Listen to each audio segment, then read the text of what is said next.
Welcome back to the grim darkness of the 41st millennium. I'm Inquisitor Temperance Price, keeper of the Inquisition's Black Library, and this is the third volume in a report on the Valentyne Heresy, an actual play podcast set in the Genesis adaptation of Warhammer 40,000's Dark Heresy RPG. This report features Game Master Tom McGee and players Tyler Hewitt as Attikus Vis and Ryan LaPlante and Laura Hamstra as special guest characters. This addendum to my report includes the history of Attikus Vis. Journey into his past and explore the battle where he lost his arm and ultimately found himself. Was this loss glorious or terrible? Did Attikus have friends, or has he always been a solitary warrior?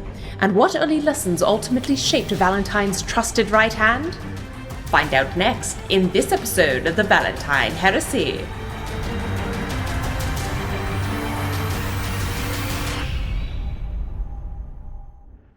From the Journal of Father Marcellus. You know, I've been racking my brain, trying to figure out where I first met the Colonel. I remember him from Vicodin as one of the rank and file, but I seem to recall we met before. Then I realized I encountered him during that awful detour to Actin IV. Not many people made it off that planet, but he did. I think I should tell Valentyne of this so he knows exactly the kind of man he's dealing with, the kind of hero. For a man like Attikus Vis, he's rare in these emperor-accursed times. You know, perhaps I shall make it to him. Some time ago, before Attikus, you got involved in the Inquisition, before you learned of the Confederacy, before you met your very first Inquisitor and were pressed into his service. You and a number of the glorious Regals were on the midst of a bit of an upswing, having succeeded in basic training with flying colors, with your dedication to combat, your eagerness to follow orders and instructions to the letter and to make sure that everything was done properly. The academy and training was really no trouble for you. In fact, the only real difficulty that you encountered was where a lot of the other recruits found a weapon they were particularly good with.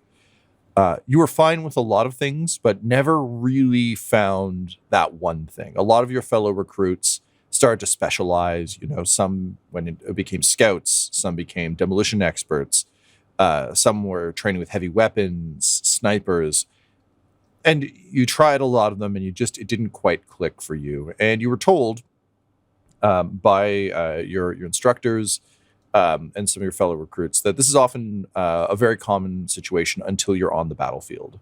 That, training in a bubble is difficult, and it's really kind of out there on the field that you really come into focus.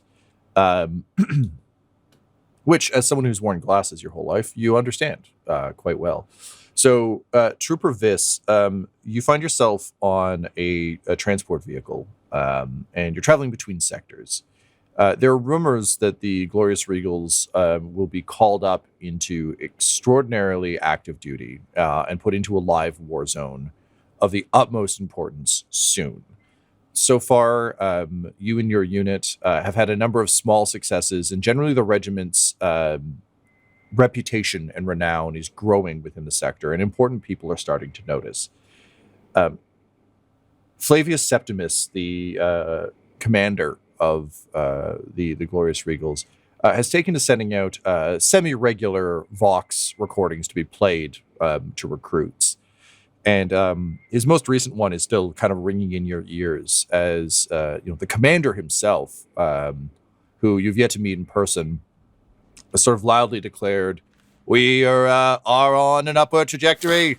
God. People are taking notice, and the more notice they take, the higher we'll rise. After all, we're the Glorious Regals, and for the glory of the Emperor, ours is an impeccable might. So I want you, each and every one of you, to ask yourself what you can do for the cause, what you can do for the Emperor, and more importantly, what you can do today to make his Imperium a safer place. I'm expecting a lot from you. Keep it up, recruits. And there's like a Mr. Black level of like his voice drops out and someone else records whatever rank this Vox is being played for. And despite that, Attikus, this still is kind of impressive. Like the commander is pleased with the progress of the unit. And though you would have different feelings about him later when you met him in person, for now he still kind of stands large as a figure. You've taken up a hobby that you're currently engaged in on the dropship of carving. You're in the process of carving a monument to the Emperor into your armor. Your armor is still relatively untouched. You've been sent. Your units have seen some action, but a lot of it has been kind of away from the front lines, relief work, trying to get injured civilians out, secure facilities, that sort of thing. You've been in a few firefights. You've definitely dealt with, some cultists here and there, that sort of thing. But I think particularly for you, there's kind of a sense of like going up the roller coaster and not yet coming down the other side. Where's Atticus's head at in this kind of young thing as you take your two very organic arms and put them to work in carving this chest plate? You've got your sword, a weapon you're still not 100% on, strapped to your hip, as well as a las pistol. You're a bulky guy. You've been shown to be good up close. So right now, kind of your big task is keep melee fighters away from the shooters. And as a result, you're adding some adornments to your armor. But where's Trooper Attikus still kind of green, still a ways out from Vicodin? Where's your head at? Atticus's head space would be about. He'd be in a place of like he has something to prove. He has to be worthy of being in the Emperor's army. Yeah. Gotcha. So being recruited, he feels that he has not proven himself worthy of being recruited yet. Gotcha. Okay. You kind of feel a jostle next to you that you note is carefully done between strokes of your chisel. So like purposefully like paying attention to you enough that they're not going to interrupt anything. And another trooper sits down next to you, and you recognize him. He's a member of your unit. You've known him. Looks a bit like Gerard Butler in his prime. Sort of that sort of square jawed, sort of solid looking guy. You recognize him as Gareth Scarhouse, one of the other troopers. I don't think you're overly friendly with everyone. You're jovial, certainly, but you've got something to prove, and you're not. It's I think a little bit of an eyes on the prize kind of situation. But Gareth seems like good people, and again, you respect quality of service. I'm sorry, I just need a clarification. Is this Gerard Butler 300 or Gerard Butler Dracula 2000? How ripped is this Butler? I just want to know what kind of turned on I should be right now. I would say Olympus Has Fallen-ish. So like he's not jacked, and he's like a little. He's not cresting. Like, if we're looking for younger, it could be Reign of Fire Gerard Butler. That's in between the Dracula 2000 and the 3. Yeah, okay, I'll take that. Honestly, when I think Reign of Fire, I only think McConaughey's beard. So no one remembers. It's hard for me to remember. Gerard Butler was Christian Bale's best friend, who also like wandered around the base. Literally the Dr. Dre of Reign of Fire, because everyone forgot about him. Okay, sure, we'll go with that Butler. That's our Butler. Thanks. Thanks for clarifying. No, I understand. It's like Gerard Butler's a bit of a Baskin Robbins situation where there's just so many flavors of Butler. You really gotta know which one to pick. So he sits down. And he says, Trooper Vis, I notice you look a little edgy. I know we haven't spoken too much, but I just want to say that I've seen you out there on the missions we've been on, and you've got the calmest head of honestly anyone here other than Sarge. So if you're worried, I get it, but just so you know, like me and some of the other folks here, like we know you're up to it. And you realize he's misinterpreted your kind of thoughts about proving your worth to the Emperor to be in his army as like battlefield jitters.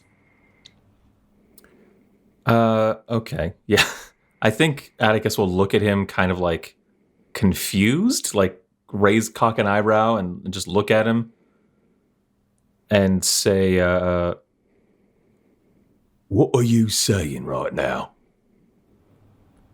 Well, I looked over here and you had kind of that 1,000-yard stare, like you're really focused and worried. And, I know there's a lot of pressure on us, but I just thought you were worried about combats ahead. We're all still pretty green. We haven't really been in a proper fight yet. And I just wanted you to know that we all have confidence in you. We think you're great. And there's like muttering of like, yeah, you're good. Right, well, thanks, lads, but I'm pretty well versed in combat. Quite looking forward to putting my experience into the service of the Emperor. More excited, let's say, as opposed to nervous or worried, eh? And there's like some classic we haven't seen combat yet, like cheers and sort of like some mutterings of like yeah damn right, like we're gonna put Imperium ass like put Imperium foot to ass. Yeah. It's like the one guy always stumbles over his words and everyone's like, sure, man, it could have been cool, but you fucked it up. And then there's kind of like you hear sort of a voice from the front be like, all right, everybody shut the fuck up. Like, especially you, Stumbly Dave, like you really gotta stop ruining those action hero lines. We kind of need those. And you recognize Sergeant Pratik is making his way back through the back of the ship, and he is, Attikus, kind of exactly what you aspire to be in the army of the Imperium. Like, he's good with the men, the women, the people. He's like good with the troops, good with command, but just enough of an edge, just enough of a glint in his eye.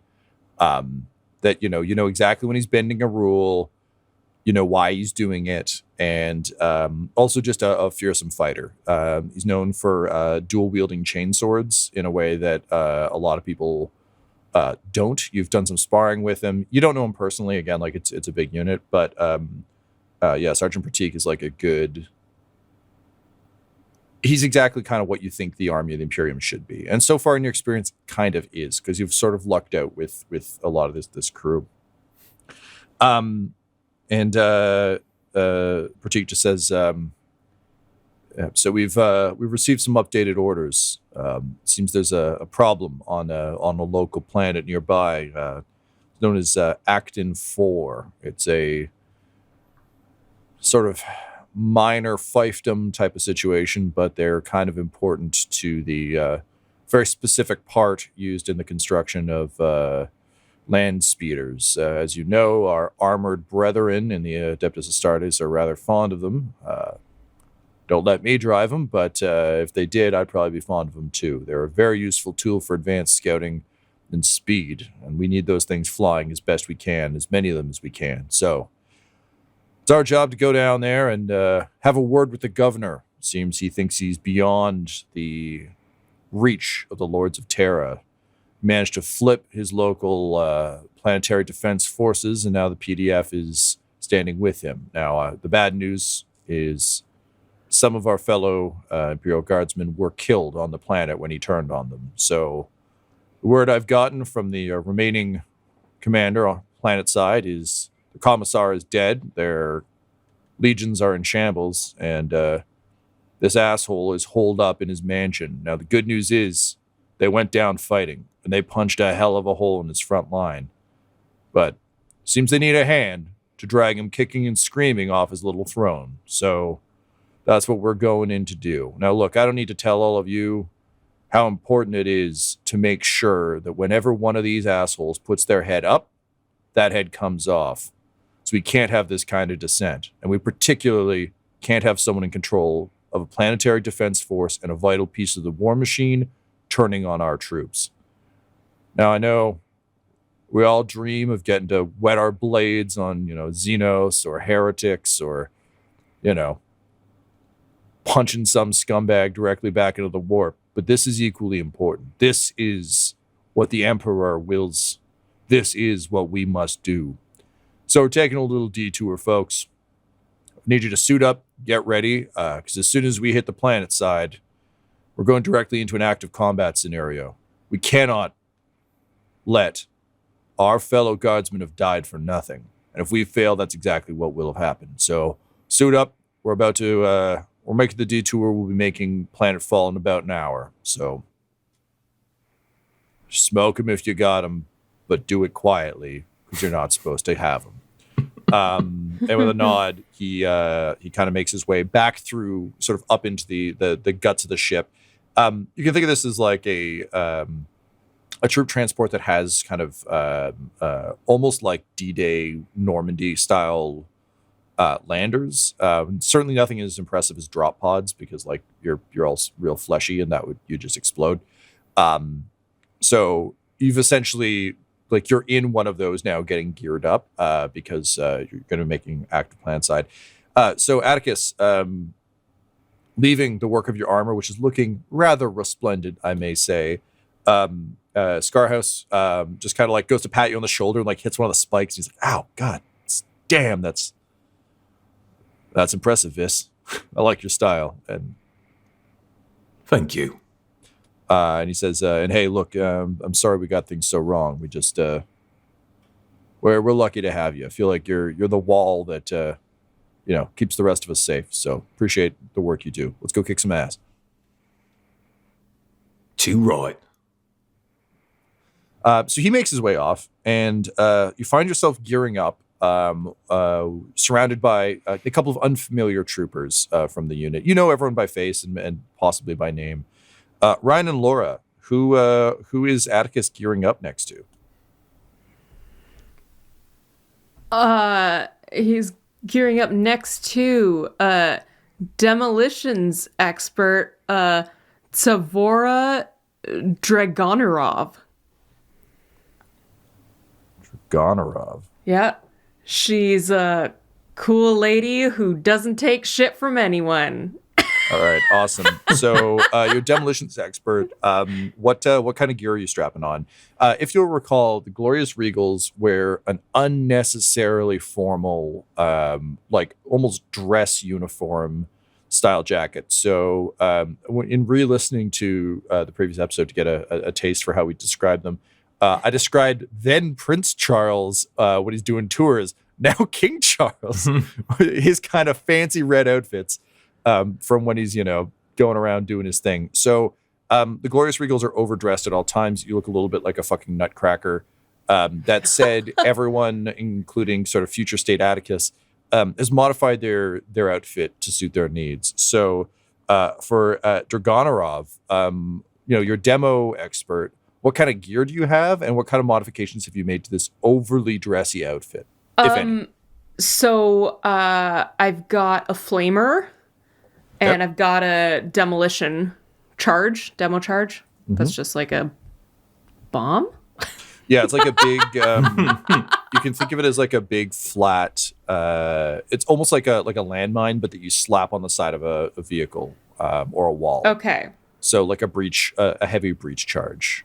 If you wanted to bring a building down, you'd put several of them around and then you'd press beep and they'd go kaboom. Okay, cool. Yeah, in 40K, they can shift from the size of like a football to as big as like a small briefcase, depending on the kind you're carrying. Yeah, I was thinking of these things as like a... the melta-bombs. Like they're the traditional clamp to wall. Okay, gotcha. So I was thinking this thing is like personal size pizza.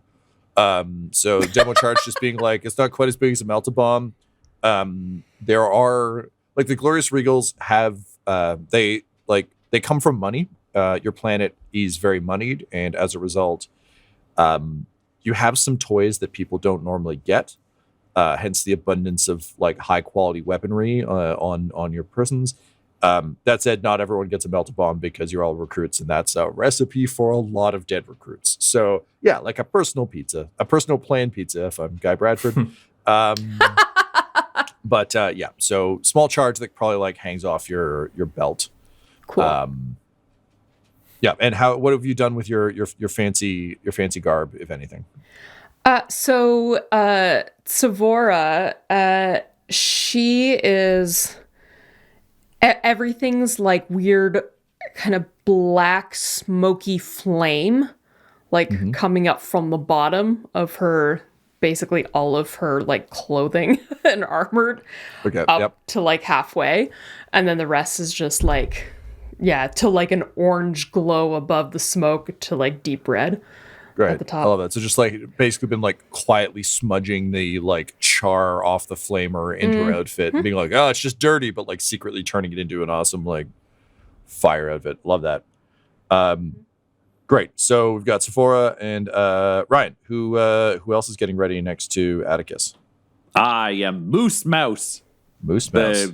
The heavy Moose weapons Mouse. expert, carrying a heavy bolter that almost appears bigger than he is. Think Kevin Hart, but slightly smaller. He is wearing the fancy jacket, the hat, all the stuff you'd picture, almost Morty and Iron Guard style, only it looks like he's wearing his dad's uniform. And how he has corrected it is he has taken a bunch of extra decorative sashes that he has tied around himself to pull his uniform in. And he is just sitting with a giant heavy bolter that's been polished so brilliantly it almost looks like a musical instrument. It's got that like as shiny as a tuba is what he always says as he's working away. And he's just there with this. He's like, man, I can't wait for this. I'm going to fuck some shit up. I get the mouse name now. It makes sense. I mean, I didn't pick it. This is Patreon. Don't blame this on me. Yeah, on that note, welcome to the Detour. This is a brief mini arc. We've had some scheduling hijinks, and as a result, we needed to just take a little bit of time where we didn't have the full cast. And so we've decided to explore Attikus's history a bit and find out how he became the lovable colonel we all know and love. So for this mini arc, as Father Marcellus, thinks back on how he first met Attikus Vis. I've asked some of the folks on Patreon to submit soldiers. As you know, the Imperial Guard are quite squishy, and in this grim darkness of the future where there is only war, many of them will die. So thank you, Patreon, for your characters and names. If you hear some wacky names coming through in our grim dark future, that's why. But also prepare for some hijinks as we learn the secret untold history, if I'm stealing the Marvel or DC way of framing this, of Attikus Vis, and we will be back to mainline Valentyne very soon as we can get everyone back in one digital room. But until then, we are in the cargo hold with Moose Mouse, who I wrote down as Mouse Moose, which is just going to happen for me for the rest of the game. Just add a comma after mouse, and it's perfect.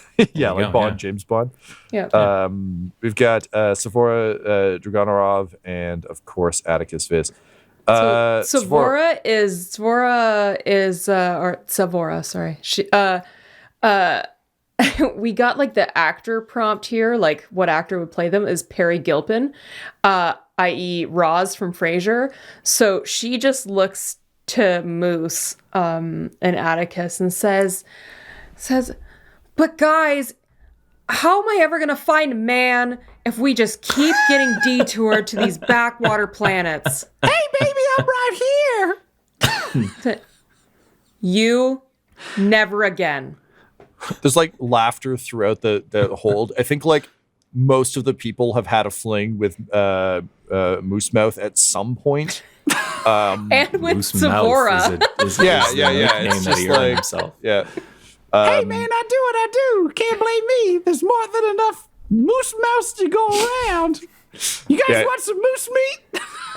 And you just hear from like someone from over there being like, no, we've told you we're done with the moose meat. No more moose meat. That's what everybody says till they get lonely. And then Sergeant Pratik just like pokes his head back through and he's like, hey, remember the seminar I made you all sit through?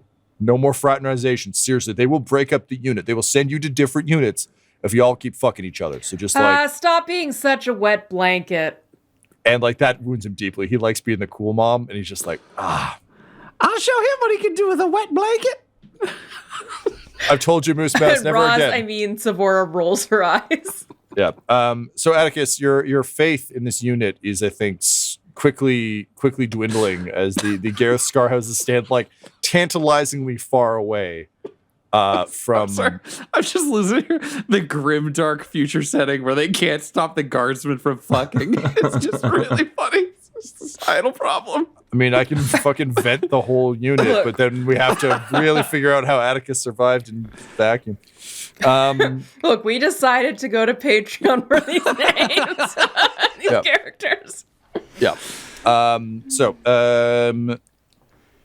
Attikus, how are you feeling about your squad mates here as this exchange goes on? This very unprofessional, get the job done kind of exchange. Yeah, it's almost like this experience is going to shape him in a way that makes that, in the future, he'll have some kind of creed of like, as long as the soldier beside you does their job, everything will be fine kind of thing. Interesting. Almost. He couldn't possibly know that now, but he certainly feels uneasy about the people he's with. Yeah, hey man, you gotta joke around more. When you tell a lot of jokes, you can't die. And with that, the dropship like detaches and begins to kind of break through the atmosphere. So Sarge is like holding the cord with you all as the ship begins its descent, firing its kind of like landing thrusters, and he just says, "All right, listen. I know we've been on some operations previously. A lot of them weren't on the front line. This is going to be very, very different. So." Try and take care of each other as best you can. If you tell jokes, you can't die, apparently. So, like, maybe that's the armor that we need. But look, just do what you've been trained to do. Do the best you can, and we'll, one way or another, we'll pull this off. After all, for the glory of the Emperor, ours is an impeccable might. And everyone gives like the equivalent of an oorah, which is probably just having to repeat that whole fucking sentence. And then the dropship kind of like comes to a skidding halt, and you can hear explosions around you, which is new because normally you've heard them in the distance. In this case, you're hearing other dropships being blasted out of the sky. And so the front hatch just sort of clicks and drops. And immediately, Laz fire comes pouring in. You watch one of the troopers beside you just explode as Laz fire comes kind of funneling in. In front of you, you see very much like any level from Gears of War. It's like a very ornate courtyard, sort of in the center of a city. You've got slightly bombed out buildings on all sides of you. Everything's very like industrial gray and marble. The streets the city's clearly built on a grid pattern, but there's enough debris that now it's kind of janky. It's hard to see. In the distance, you can see the mansion, the governor's mansion, kind of like up on a hill behind a heavy fence with kind of turrets that are just blasting downward at people. And around you, you can see the corpses of the guardsmen who came before you. Clearly, the small team that was sent here to kind of assist the PDF forces prior to the betrayal have been completely wiped out in exceedingly brutal ways. You can see that not only were they killed, but a lot of their bodies have been sort of like strung up as warnings. You can see bodies hung off the side of buildings, impaled on buildings. There's like "Imps Go Home" has been like painted in large letters. The place is a grim sight. So you can tell that there's embedded positions before you. You're basically, your mission, as the Sarge yells, kind of like gesturing with one of his chainswords forward, is to push forward through this sort of town square, make it to the governor's mansion, and hell or high water, governor's got to die, or be brought to justice. But like, he's gunning the chainswords. It's justice. That's it. Yeah, Justice. Yeah. he says it because he has to say it, but you can tell that he doesn't want it. So with Laz fire pouring through the entranceway, what do the three of you do? Attikus will turn to the other two and say, right, don't bunch up, spread apart, and don't stop moving. They pinned us down out there, we're as good as dead. Move out! And he'll just run into the fray. Moose and Savora, what do you do? Savora just like starts running on the.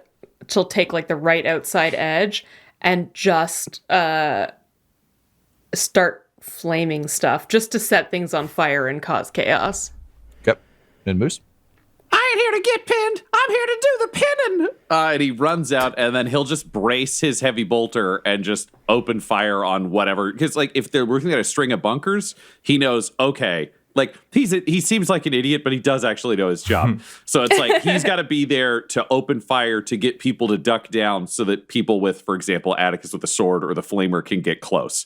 So it's just like pour fire into it as a suppression. When they can get close, I stop, they massacre them, repeat. Great. Okay. So in the immediate space in front of you, there's basically a choke point just before this courtyard. And you can see that there's kind of two bunkers is probably too strong a term, but like little barricaded machine gun nests that have like a bunch of folks firing las rifles out at you, las guns. Beyond that, there's sort of the square with a giant statue of the governor in the center of it, and you can't really see much beyond that. There's too much smoke and chaos. Between you and there's like a few kind of like burnt out cars. The street itself is cracked under the weight of heavy artillery and heavy machinery. You've got buildings on either side of you that are kind of roughly busted up, and then again, just kind of like a bunch of corpses. So from your description there, Ryan. All right, yeah. If you want me to lay it out specifically, he'd book it to one of the collapsed vehicles and get behind the engine block because the rest of a car in real life doesn't protect you from bullets. It's just the engine block. And then he'd set up on it and just hose the emplacement. If Attikus and Savora are on the right side, then he'd hose the right side emplacement so they can get closer to it. Great. And then Savora, you're setting up like a perimeter of flame, right? Like you're just walking out and sort of torching in a line to try and create some cover and or chaos? Yeah, Savora will essentially she's just gonna set fire to every single thing that's in her path. Okay. It'll cause chaos. It'll also cause cover create cover for anyone coming behind, with the flames and the smoke. Amazing. So just begin spraying kind of a spray of fire out in front of you. And Attikus, you are running up behind them. What are you charged out ahead first, and then they kind of... So yeah. Yeah. Okay. I'm running into a frag grenade throwing distance of these machine gun nests. All right. So trying to get to cover, but yeah. No. So you're charging forward for fragging. All right. So Savora, since you're a very large target and are making a very big deal of yourself, they open fire on you first. Yeah, that's fair. Yeah. I've gone ahead and rolled. So you are struck by lasgun fire as you step out and start burning. So you have a soak value of 4 on your due to your military flak jacket. And your base level skills, you get hit from kind of this spray of fire from the lasgun nest. It's going to deal 8 damage, so that'll be 4 for you after your soak. So immediately, step out, start burning, and just a round hits you, and like you're hit by a few rounds. Your armor takes most of it. One gets between a joint, and you can just feel laser energy kind of like burning through your shoulder. It's just like the worst impression of Roz ever. It's like, but I haven't found love yet. Well, look, you don't have a snooty doctor to yell at about like working conditions, so it's harder to exist. There's a reason there was no Roz spinoff.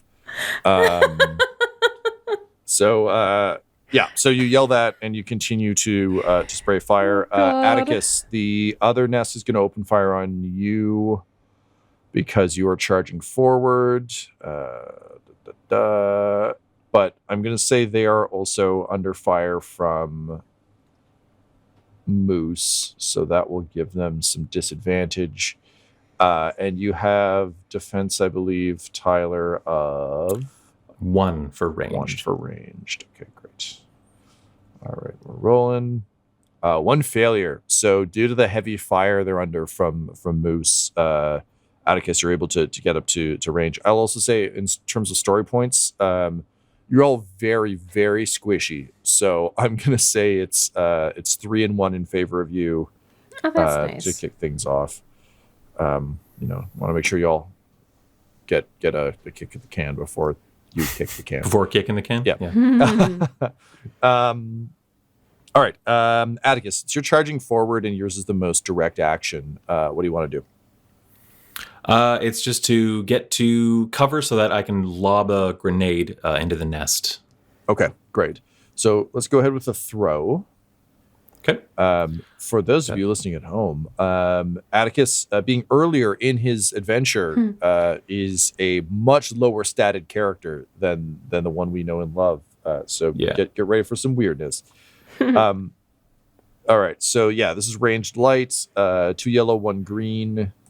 As a baseline thing. I'm going to give you a boost because of the covering fire that Moose is throwing down. I think it buys you time to aim a little bit better. That's it from me, I think. Unless anyone wants to make a case for anything else. I think I'm going to need difficulty dice. So I believe as happy as I would have been to roll like this. Just roll only positives. Yeah. I'm pretty sure for grenade it's I can double check this, but I think it's just a ranged. Yeah, because it's ranged light. So it's range medium for the throw. Ranged medium. Okay, so that'll be 3 purple. Okay. And since we can't be caught out here, I'm going to use a story point. Sure, seems fair. Just Attikus knows how crucial this is. Gotta save Roz. And just has to get in. I was going to say, if we want to make Attikus the hero, we should make it so only he can use story points. Yeah, honestly. I'm fine with sharing the story. There was points. There's an Army of Darkness TTRPG that is awesome, but basically it's like, well, only one of you gets to be the chosen one, and everyone else is screwheads who are just like more expendable. And as a result, all of the non-Ash people get a fuck ton of story points, and the chosen one gets fewer because they have cool stats, can do a bunch. But everyone else is like, you're expendable, you're going in the meat grinder, so you always get fun shit to do. That's So funny. like, hold tight to those story points. Use them for fun. Yeah. I don't know, get an ice cream cone or something. Cash them in for a novelty comb. I'm ready to roll. Go for it, bud. Total result of these 1, 2, 3, 4, 5, 6, 7 dice that I rolled is 1 advantage. Oof. Okay, so you hurl the grenade, and unfortunately, just due to the amount of chaos that's around you, it's a bad toss. It gets, it dings off a flagpole and kind of skitters into Nice. like one of those ones that kind of comes diagonally off a building. Not like just a single standing flagpole for no reason, but like the ones a hotel has. Dings off that, bounces into an upper floor, blows a chunk off the side of the building. Rubble kind of rains down on the nest. So I'm gonna say it's one advantage forward to whoever's attacking that nest next, which is probably going to be Moose, would be my guess. But unfortunately, your grenade does go wide. It's just something about your arm. It's not a great arm. You've never been thrilled about it. If only it was more precise. Yeah, that'd be super good. But what are the odds? How could that happen? Arms and precision? I don't know. I don't see it. All right, Moose. Given that you're the other big ranged person, what do you do? He's just going to keep, like, the moment the grenade doesn't land it, okay, now he's got to make kill shots. So he just shifts from full auto over to short bursts of, like, 3 bolts. He's just like, I don't think you've had a little moose in you. So how about you have a big old fucking bolt? He's just going to keep shooting that gun that he's braced on the vehicle. All right, go for it. All right, what's my difficulty, baby? I think for the size of gun you're firing, it's difficulty 3. Okay. You get a boost. Dope. From your good pal Attikus, from your good acquaintance Attikus. I don't think he's your pal. I'll give you another boost because there is rubble falling down on them right now, so they're not exactly fully just out there. That said, they are in cover, so that'll be a setback. As well. Are they wearing military armor, or what's their defense? Oh, you know what? Yes, they are. So I'm sorry, that's an additional 1. Yep. Total 2. And considering that he's bracing his heavy vehicle or his heavy gun on a vehicle, could that be sold as another boost for stability take that for sure. my little boy? Cool. Successfully argued for brace. Congratulations. But I used it in a different I know. I'm proud. way. And I'm going to use a story point as well because fuck it, why not? Yeah. All right, I will use one too to keep things fucking interesting. Okie dokie. Here we go. 3 successes, 1 threat. Okay, great. So what's the damage on your heavy bolter? 7. So plus the successes, it's 17 damage. It is pierce 3 and it is vicious 3, so it ignores goodbye. 3 soak. Yeah. So you just melt that. You just like blast apart the machine gun nest. You see PDF troops clearly using like Imperial Guard guns, which is also just a bit of a kick in the dick. Just get like blown away, you see, you kind of like as you're firing, you kind of like catch Atticus's eye. Attikus, would you give him like a good job on this, or are you still just in it? I think he's just in the heat of it. He'll see it as like an opportunity, like in the situation to like just push that goalpost further, kind of thing. So that's like good that way. Great. So Savora, they're kind of leaving you behind now. What do you do? How far because you away? can't run while firing a flamethrower directly in front of you, or you Yeah. How far away is the nest? No, sorry, the nest is destroyed. So there's 2 nests. There's the one on the right and the one on the left. The one on the right is toast. The one on the left is the one that shot you and is still firing. And how far away is it? 2 range bands. Oh, okay. Does that mean it's like 1 move away functionally for her to fire a flamer into, Tom? Yeah, it'd be 1 move to get to range, and then you could. Okay, yeah. What Savora will do, she'll sight it up so she gets like just a good idea of exactly where it is, and then she's going to run forward and duck behind a flaming vehicle, just ready to shoot through the fire with fire towards the nest.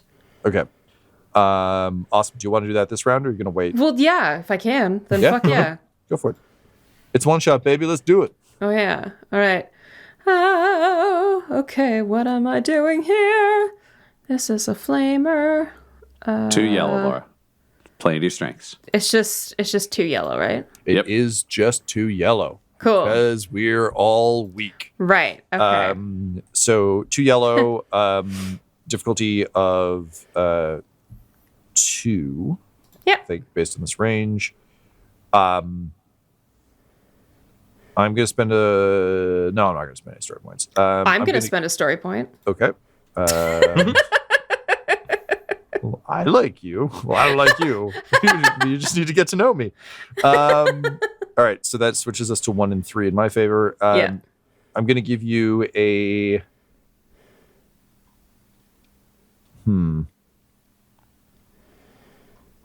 They're in cover, so that's a disadvantage. They have armor, so it's another But I disadvantage. looked at them so good. You so did that look at them real good. negates So, yeah, I one. can give you a boost. And I think that's it. That's fine. I'll roll. I'll just roll. Would we throw a boost in there because it's a flamethrower being fired into an enclosed space? It's not a fully built bunker. It's like a bunch of shit piled up with folks behind it. Also, I think because you're firing a flamer through a burnt out car, some of the No, through the flames. So you're firing above the car. Above the car. Through the fire and the flames. They're just going to get attacked by, the fire is going to attack them. Sure, I'll get from their perspective. Yeah, sure, love it. You don't, Laura. You don't down. have Just keep control over fire. No. We've got Full Metal Gear villain. It's just excuse me, sir. I believe I have a flamer. I'm rolling. Yeah, if there's one thing we know about 40K weapons, it's that precision is their... See, that's Laura's laugh, but that's not... I don't think that's I rolled really well, Laura laugh. I don't think so. I think it might be really well, yeah. It's funny because y'all think I suck. One success, 2 advantages, 1 triumph. Oh, Jesus, a little bit of everything. Yeah. Cool. Turns out you do melt that nest. What do you yell as the nest burns? I think she just yells, "I'm gonna live forever." Amazing. So as that nest burns, you yell, "I'm gonna live forever," and the 3 of you push up. And the best way to think of this is a dumb pull, but it kind of works. In the Call of Duty games, there's usually 2 main characters you walk around with who are fully voice acted, and then there's just an infinite tide of and they all have names, and often you shoot them or other people shoot them, and then just more follow. It's that kind of thing. So don't imagine it's just the 3 of you as a cool little squad. It's through all of this there are other people firing and dying. Yeah, we're going to become those people later. You sure will. And I don't know what you're talking about. Moose Mouse just deserves such an epic I'm not, story. because I'm going to live forever. Millennium. Look, I read Gav Thorpe's 8-book series on Moose Mouth, and it's true. He's a beloved character in the canon. So together you push up, kind of with the troops. The Sarge is up there, probably alongside you, Attikus, just revving the swords, just doing that Viking run, where it's kind of need to get in there because can't really do too much. Got a bit of a revengeance thing, I guess, going where it's just kind of holding chain swords out in front of him, hoping to deflect random shells. All of you press forward, and this gaudy statue of the governor kind of greets you. Think a Stephen Fry in his most I'm playing hedonism bot kind of thing. So he's wearing the Grecian robe. He's got the laurels, holding a goblet to the sky. Just a very very clear image of excess and wealth. Which would, I think probably Attikus for you particularly, this is where you build a statue to the emperor. This isn't where you build a statue to yourself. Yeah, no, I've never seen such extravagance. Almost, I think, period at this point, and that it's not in the name of the emperor. It just makes no sense. Yeah, and kind of on the air, as you charge forward, you can hear singing, and that the famous Father Marcellus is out there with you, singing his famous battle hymns. Yes. And they're being picked up on the wind as he's clearly doing his thing somewhere, but everyone else is kind of picking it up, and you stare at this statue with disgust at the opulence of it, but at the same time you almost feel like you're part of a tide of kind of the Imperium's might rolling forward. And this is the first time you really feel like a soldier in the Emperor's army. And almost by sheer force of will, or the will of the Emperor himself, you stare deeply at this statue and you watch it explode. You watch the Emperor's might flow through you and obliterate this blasphemy, until you hear the sound of crunching concrete and screams, and you realize that it wasn't the Emperor's might that blew the statue apart. It's the commandeered Lehman Russ tank that's rolling up into this square and just obliterating your fellow soldiers that blew up the statue. And as kind of the world focuses around you, you grip your sword and your pistol, and Attikus, Savora, and Moosemouth, you engage in combat with the tank.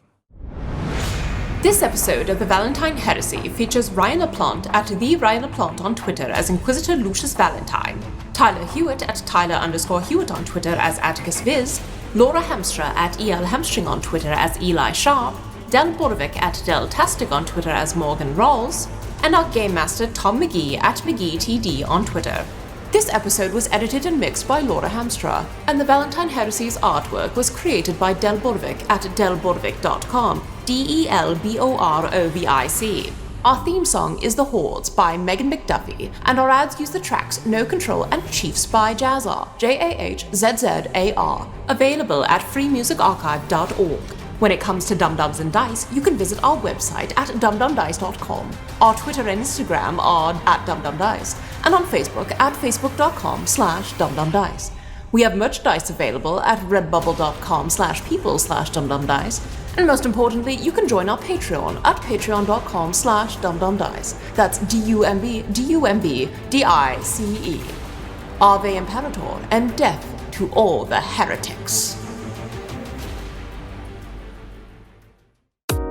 Dum-Dums and Dice has to give a special thank you to the supreme beings of our Patreon at this time. The Half-Blind Prophet, Christopher Little, Sue One, George Dolby, Richard Cranium, Sammy Boy, Orion Birchfield, Scott Garland, Benjamin V, Gavin and Abby McDonald, Logan, Fire Unfriendly, Acrix, Grandma Likes D&D, Alan, Austin Nut Powers Fry, Stabby Stranger, Glitch Trick, Roman Brown, Christian Mendez, Spot Allen, Flynn 1138, Alarain Okapi, OMG It's Big Nick, Steve Wees, D&D and Things, Norma Byers, and Jill and Noel LaPlante. If you want your name to be added to this list, you can join our Patreon too at patreon.com/dumdumdice. Thanks to them, and a little bit of thanks to you.